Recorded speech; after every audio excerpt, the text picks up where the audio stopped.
Picture this. It's late. Something's bothering you and there's no one around to talk to. So you open an app and you start typing to an AI. It responds gently, attentively, like it's actually listening. For a moment, some part of you believes it is. Here's the uncomfortable question. Is that just in your head? Or is your brain doing something it was built to do millions of years before any of this technology existed? Most people assume this is a glitch, a strange side effect of new technology confusing old brains. But the truth is stranger than that. The urge to see a mind on the other side of that screen isn't a flaw. It's one of the oldest habits your brain has. The story starts, appropriately, with the very first machine built to seem like it was listening. In 1966, MIT computer scientist Joseph Weizenbaum built one of the first chatbots in history. He called it ELIZA. It was almost embarrassingly simple, a script that just rephrased whatever you typed back to you as a question. Type, "I am unhappy," and it would respond, "Why do you say you are unhappy?" That was the entire trick. Weizenbaum expected people to see through it immediately.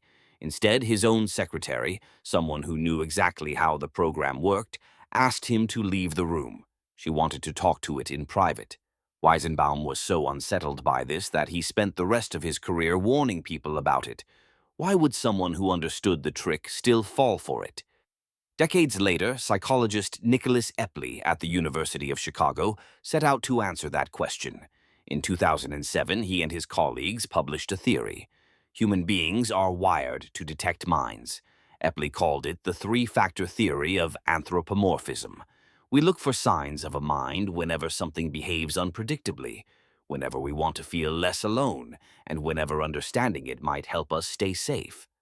Not because we're gullible, because for most of our evolutionary history, correctly guessing what another creature was thinking, a predator, a rival, a friend, was the difference between surviving and not. Epley found something else too. People anthropomorphize more, not less, when they feel lonely. The less social contact you have, the more your brain reaches for something, anything, to fill the gap. A pet, a car, a voice on a screen that responds instantly and never seems annoyed. So what does that mean for a chatbot that never gets tired, never gets busy, and always responds within seconds? Around the same time, researchers Byron Reeves and Clifford Nass at Stanford ran a series of experiments that reached an even stranger conclusion. People who used a computer, even ones who knew, on some level, they were dealing with a machine, still followed the same social rules they'd use with a person. They were polite to computers. They avoided hurting a computer's feelings after it failed at a task. They rated a machine as more likable when it complimented them. Three completely different researchers, working decades apart, kept finding the same thing. The brain doesn't wait for proof that a mind is really there. It reacts to the pattern of one. Their subjects weren't exactly being fooled.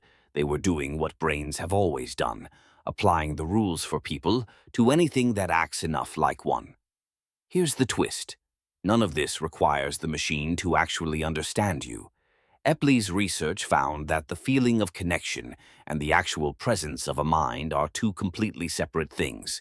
Your brain can generate the full emotional experience of being understood using nothing but a fast, warm, well-timed response. The machine doesn't need a mind. It just needs to behave like something that has one. Which brings us to now. AI companionship isn't a new kind of behavior. It's an old instinct meeting a new mirror, one that reflects back with more patience and more consistency than most people in your life ever could. Sherry Turkle, a sociologist at MIT, has spent decades studying how people bond with machines, children with robotic toys, elderly patients with companion robots, ordinary people typing into an app late at night. In her book, Alone Together, she described people forming real attachments to machines that could not, in any true sense, attach back. She found the same pattern again and again. The comfort is real.